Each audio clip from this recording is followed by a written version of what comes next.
First of all thank you each and every one of you को, ठीक है, आप सभी को दिल से धन्यवाद कि आप लोगों ने इतना अच्छा सपोर्ट दिखाया और दिखाते ही जा रहे हैं, ठीक है। अब भी दिल से धन्यवाद आप सभी लोगों का, ठीक है, कि आपने हमारी वीडियो पर इतना सपोर्ट दिखाया, DSSB वाली वीडियो पर, जिसमें मैंने अपनी प्रोग्रेस शेयर करी थी बेसिकली आप लोगों के साथ।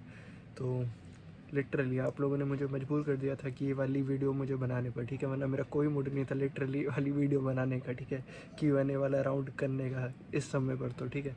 लेकिन आप लोगों का इमेंस सपोर्ट देखकर एंड तो बनानी पड़ी मुझे बेसिकली, ठीक है। अब ये वाली वीडियो से आपको पता चल ही गया होगा टाइटल और थंबनेल देखकर कि ये वाली वीडियो किस बारे में रहने वाली है ना। और थोड़ा सा मैं बता देता हूँ किस बारे में रहने वाली है बेसिकली। तो ये वीडियोस आपके सारे डाउट्स क्वेरीज जो आपने कमेंट सेक्शन में पूछे थे ना, उन सभी के बारे में रहने वाली है। और मैं ट्राई करूँगा with the best of my knowledge कि मैं आप सभी को सही से गाइड कर पाऊँ बेसिकली, ठीक है। एंड अगर कुछ गलती या कुछ कमती बढ़ती लगे तो ज़रूर से कमेंट सेक्शन में बताना कि ये चीज़ ऐसे हो सकती थी, या ये चीज़ अगर आपका कोई भी चीज़ आपको हेल्पफुल लगे इस वीडियो में तो डेफ़िनेटली कमेंट सेक्शन में बताना मुझे, ठीक है। उससे ही मुझे थोड़ी और मोटिवेशन मिलेगी जब भी मैं ऐसी वीडियोस और ला पाऊँगा, अगर आपको ऐसी वीडियोस इन पर्टिकुलर देखने को पसंद है तो, ठीक है। तो बिना टाइम गवाए वीडियो को स्टार्ट करते हैं, ठीक है। Welcome back guys to our new vlog. तो सबसे पहला क्वेश्चन आता है आप लोगों का, ठीक है, और कॉमन क्वेश्चन भी रहता ही है जो भी अगर DSSB की PRT की स्टार्ट कर रहा है प्रिपरेशन, ठीक है, उसके लिए कॉमन क्वेश्चन रहता ही है कि हमें NIOS पढ़नी चाहिए या नहीं पढ़नी चाहिए। मेरे मन में भी था जब मैंने स्टार्ट करी प्रिपरेशन अपनी, आज से 2 से ढाई महीना पहले, ठीक है, लेकिन अभी नहीं है, ठीक है, होपफुली, ठीक है, थैंकफुली बेसिकली, ठीक है। और क्यों नहीं है उसके पीछे ना कुछ रीज़न्स है मेरे, उसके पीछे मैंने कुछ पॉइंटर्स हैं मेरे जो मुझे लगे कि नहीं ऐसे करेगा तो काफ़ी टाइम लगेगा, 4 से 5 हज़ार पेजेस की तो इतनी मोटी बुक पढ़ेगा तो काफ़ी तेरा टाइम ख़राब होगा, और समरी बुक भी नहीं है मेरे पास, ठीक है। यही मैं पहले यही चीज़ बता देता हूँ, ठीक है। तो और क्यों नहीं है ये भी मैं चीज़ बताता हूँ, ठीक है। NIOS ना आपके लिए काफ़ी ज़्यादा हेल्पफुल तो है कॉन्सेप्ट क्लैरिटी के लिए, अगर आपको कोई दिक्कत आ रही है कोई थ्योरी में उसके लिए समझने के लिए सारी चीज़ें, ठीक है। अगर आपको बहुत बहुत ज़्यादा ब्रीफ में जानना है, ठीक है, बहुत ज़्यादा इन डेप्थ में जाना है आपको सारी चीज़ों के, तो काफ़ी ज़्यादा हेल्पफुल है आपके लिए, ठीक है। और हेल्पफुल तो है, लेकिन DSSB कहीं पर भी ये नहीं कहता कि मैंडेटरी है कि उसी से ही पढ़ना है, वही सवाल आएंगे उसी से ही आएंगे डायरेक्ट सवाल, नहीं, ऐसा कभी भी DSSB नहीं कहता। और हार्डली पिछले प्रीवियस पेपर का भी आप उठा के देखेंगे तो 1 से 2 क्वेश्चन आया होगा, मैं कह रहा हूँ डायरेक्टली लाइन टू लाइन वाला क्वेश्चन आया होगा, 1 से 2 क्वेश्चन आए होंगे लिटरली, ठीक है। तो एक ऑथेंटिक गवर्नमेंट सोर्स है जो आपका DL, जो मैं आई एम अज्यूमिंग कि आप लोग जो PRT का पेपर देंगे उन्होंने DLED, डाइट या सिमिलर कोर्स कोई कर रखा होगा, ठीक है। तो वो आपका उसी में ही ना कवर हो जाती है NIOS वाली चीज़, ठीक है। जिन्होंने नहीं कर रखा उनके लिए रहता है कि उनको सेपरेटली NIOS पढ़नी पड़ती है, क्योंकि आपको NIOS में क्या है, NIOS में भी थ्योरीज़ है, ठीक है। पियाजे की थ्योरी ज़्यादा पूरा ब्रीफ में बता रखी है, डेप्थ में बता रखी है, जितनी हमने पढ़ी है उससे भी ज़्यादा डेप्थ में बता रखी है, ऐसा वाला टाइप रहता है। लेकिन DSSB के लिए आई थिंक पर्सनली, ठीक है, मैं गलत भी हो सकता हूँ अगेन, लेकिन this is what I feel, ठीक है। मैं NIOS से सेपरेटली मैं कुछ नहीं कर रहा, मैं अपना वो बता रहा हूँ एक्सपीरियंस बस, ठीक है। मैं कोई प्रोफेशनल नहीं हूँ कि मेरी जो एडवाइस है वो हमेशा सही होगी। मैं भी हिट एंड ट्राई मेथड करके देख रहा हूँ, ठीक है, जो वर्क करेगा मेरे लिए मतलब मैं उसके साथ ही फिर आगे बढ़ने की कोशिश करूँगा, ठीक है बेसिकली।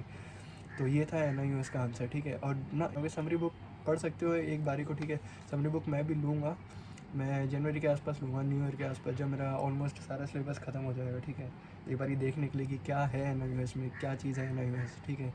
बल्कि पता है मुझे DLED वाला सिलेबस वो सब कुछ NIOS से ही बन के आता है, ठीक है, ये चीज़ समझ लीजिए आप, बस इतनी सी चीज़ें। तो अगर आपने DLED या कोई भी ऐसा कोर्स कर रखा है, टीचर ट्रेनिंग कोर्स, तो आई थिंक कि आपको NIOS की सेपरेटली पढ़ने की ज़रूरत नहीं है, ठीक है। और जो अगर आपने कोई कोर्स ले रखा है तो मोस्ट प्रोबेबली वो जिसका भी आपने कोर्स ले रखा है ही और शी, तो वो मोस्ट प्रोबेबली NIOS को अपने कोर्स में अपने सिलेबस में कवर कर कर ही पढ़ाते हैं, ठीक है। जिनका मैंने ले रखा है वो तो ऐसे ही पढ़ा रहे हैं, और मैं आगे बताता हूँ मैंने किन का ले रखा है कोर्स, ठीक है। कुछ लोगों का ये भी क्वेश्चन था, मैंने प्रीवियस अपनी वीडियो में जो DSSB की डाली थी उसमें बुक दिखाई थी प्रतीक शिवालिक सर की, DSSB की, है ना, PRT के लिए सेक्शन B के लिए इन पर्टिकुलर। तो कुछ बच्चों का ये भी क्वेश्चन था, ठीक है, कुछ एस्पिरेंट्स का ये भी क्वेश्चन था कि हमें पहले कोर्स ख़त्म करना चाहिए या हमें बुक से पढ़ना चाहिए।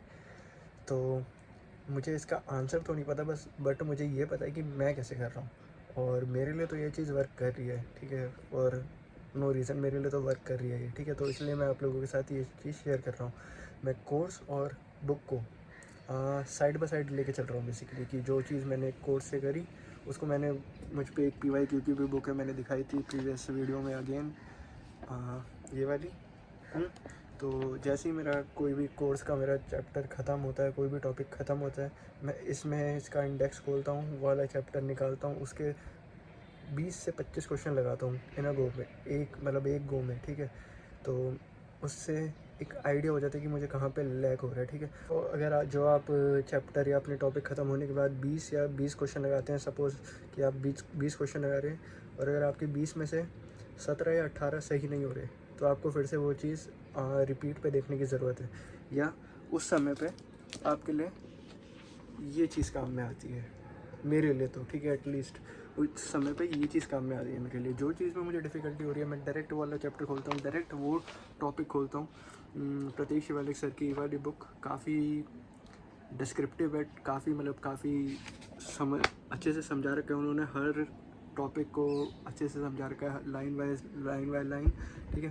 तो यस, जो भी दिक्कत आती है वो मैं इसमें से ये वाला खोलता हूँ बुक, इसमें से उठाता हूँ, एक बारी देखता हूँ, फिर अगले 10 क्वेश्चन लगाता हूँ, फिर उनमें देखता हूँ कोई दिक्कत आ रही है नहीं आ रही। तो ऐसे मेरा रहता है, ठीक है, करने का हिसाब। अब मुझे पता नहीं आप लोगों के लिए ये चीज़ वर्क करेगी या नहीं, लेकिन अगर आप इस चीज़ को अप्लाई करो अपने साथ और वर्क करें तो डेफिनेटली कमेंट सेक्शन में मुझे बताना ज़रूर से, ठीक है। अभी कोई क्वेश्चन नहीं रहने वाला, अभी ये जो हमने प्रीवियस क्वेश्चन उठाया उसके रिलेटेड ही मैं एक और चीज़ बताता हूँ। अगर आप लोग कोई भी मॉक लगाते हो ना, और ये मैं खाली DSSB की बात नहीं कर रहा, चाहे ये चीज़ आपके SSC में भी काम करेगी, ठीक है, मैंने भी अभी फाउंड करा है, ठीक है। तो यस, मेरे लिए तो करती है अगेन वर्क ये चीज़, ठीक है। मॉडल का नाम है CARS। सी का मतलब क्या होता है? सी का मतलब है इसमें कॉन्सेप्चुअल का मतलब क्या है कि अगर आप जैसे पियाजे की थ्योरी उठाते हो, पियाजे की थ्योरी में रिसर्च स्टडी आती है। रिसर्च स्टडी में मैं अगर आपसे पूछूं कि पेंडुलम टास्क कौन सी उसमें आता है, कौन सी स्टेज में आता है, तो ये आपके आ जाना चाहिए कि फॉर्मल स्टेज में आता है। मैं आपसे पूछूं 3 माउंटेन टास्क किस में आता है, तो आपका आ जाना चाहिए प्री ऑपरेशन में आता है, ऐसा वाला टाइप ऑफ, ठीक है। तो ये आपका आता है कॉन्सेप्चुअल क्लैरिटी में, ठीक है।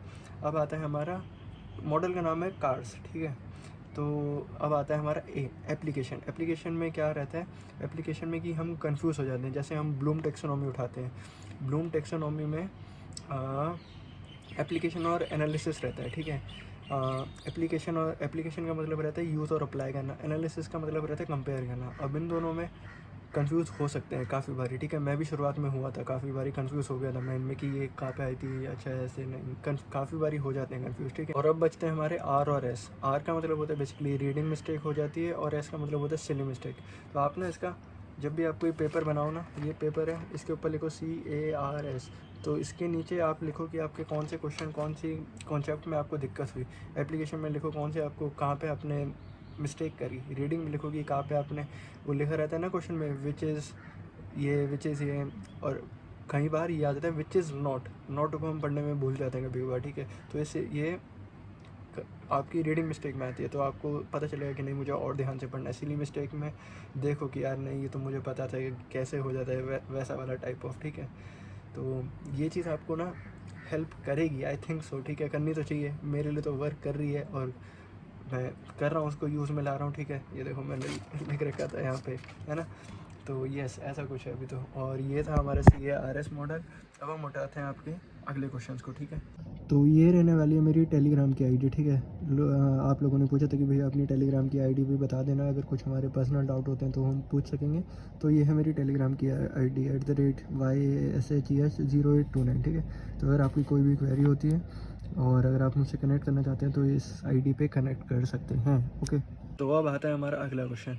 अगला क्वेश्चन काफ़ी कॉमन था आप लोगों के बीच में, ठीक है। काफ़ी सारे लोगों ने पूछा था ये वाला क्वेश्चन लिटरली, ठीक है, कि हमें कहाँ से पढ़ना चाहिए, हमें कि हमें कहाँ से पढ़ना चाहिए बेसिकली, कि हमारे लिए कौन सा प्लेटफॉर्म बेस्ट है, हमारे लिए कौन सा प्लेटफॉर्म सूटेबल है, DSSB PRT के लिए, सेक्शन बी के लिए, सेक्शन ए के लिए कहाँ से पढ़ें हम, वगैरह वगैरह।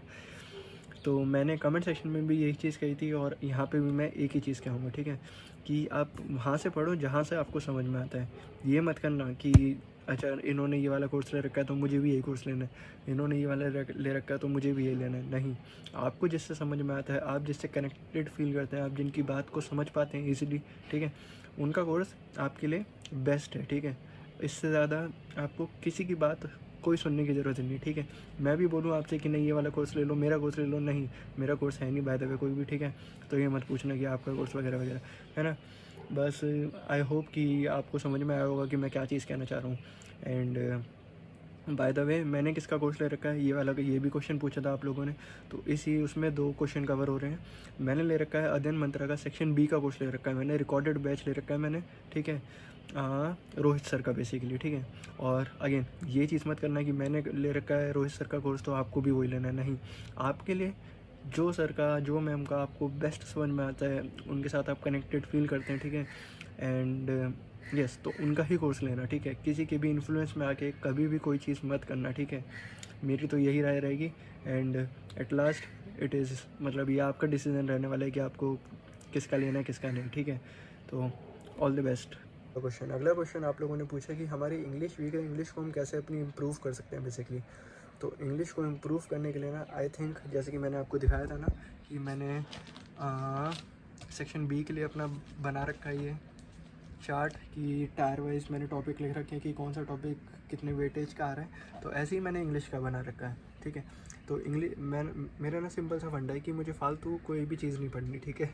जो चीज़ एग्ज़ाम में आ रही है वही पढ़ के जाना है ना, फालतू टाइम वेस्ट नहीं करना है, टाइम कम है हमारे पास, ठीक है। तो यस, तो मैंने ना इसको भी वेटेज में लिख रखा है, ठीक है, कि ग्रामर एंड एरर डिटेक्शन आपका टॉप प्रायोरिटी पे रहना चाहिए, ठीक है। एरर डिटेक्शन में से 4 से 5 क्वेश्चन आते हैं आपके, ठीक है। और उसके बाद आता है हमारा वोकैब मतलब one word substitution type, idioms, phrases, synonym एनोनिम वगैरह वगैरह, इसके भी 4 से 5 क्वेश्चन आपको देखने को मिलेंगे। फिर आता है हमारा रीडिंग कम्प्रीहेंशन, इसके भी आपको एटलीस्ट 5 क्वेश्चन देखने को मिलेंगे। कितने हो गए आपके? 15 तो यही हो गए। अब मिसलेनियस लगा लो, ये आपके 5 और, ठीक है।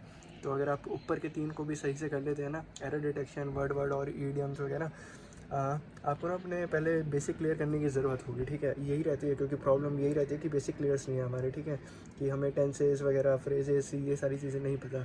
और अगर आपको बेसिक क्लियर नहीं करना तो ना मैराथन वगैरह चलती है, ठीक है। जैसे संजीव ठाकुर सर हैं, नीतू मैम है, रानी मैम है, काफ़ी सारे टीचर्स हैं, ठीक है। तो आप उनकी वीडियो देखिए, उनकी मैराथन देखिए, ठीक है, उनकी मैराथन देखिए। समझ में नहीं आ रहा तो देखिए, जब भी देखिए यार, ठीक है। मेरा तो यही मानना है कि देखिए, देखते देखते आपको समझ में क्लिक होने लगेगा। आप उनसे पहले आप मतलब सर या जो भी जिनके भी आप वीडियो देखते होंगे वो टाइम देते हैं थोड़ा, क्वेश्चन दिखाने के बाद 1 मिनट का टाइम देते हैं, तो आप 1 मिनट से कम में आंसर दे दिया करेंगे, ठीक है। अगर आप ऐसे ही रेगुलर देखा करेंगे तो याद रखिए कि कंसिस्टेंसी इज़ दी की, ठीक है। अगर आप रेगुलर एक ही चीज़ करेंगे तो एक टाइम पे तो आपको समझ में आने लगेगी, इसकी तो मैं गारंटी देता हूँ, ठीक है, खुद से।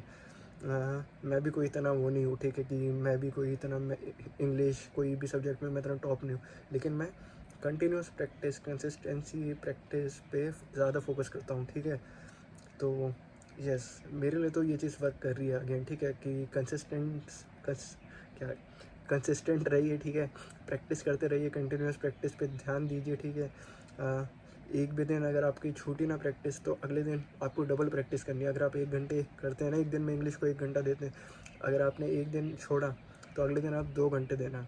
या आपको कोई नहीं बता सकता, ठीक है, कि ये मैं आपसे कहूँ कि नहीं, अपने पेरेंट्स से कह दो कि वो मुझे ध्यान रखें, नहीं, ये आपके ऊपर है। आपको कोई और नहीं समझा सकता यार, आपको आप खुद ही समझा सकते हो बस, ठीक है।